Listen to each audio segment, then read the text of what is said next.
चलो भाई आज आप મહેસાણા आया ये सेव खमणी खाओ मस्त मजानी पटेलनी सेव खमणी। हवा अंदर जाओ आपणे पटेल सेव खमणी बधुं ज मळे खमण पातळा जलेबी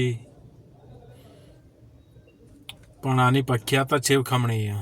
तो આપણે ત્યાં सेव खमणी खाइए मस्त मजानी। जो बहार આપણે आया अपना अड्डा बाजू में चानी मस्त होटल है त्या चा पीधी।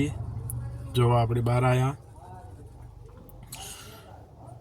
बहार थी लईए हवे थोड़ो नजारो। बस अपनी हवे सेव खमणी तैयार थई गई है, बस हवे खाई लईए। जो अपनी सेव खमणी आई गई आ बधुं ज मळे त्यां खमणी रस पातळा बधुं ज। चलो जय माताजी।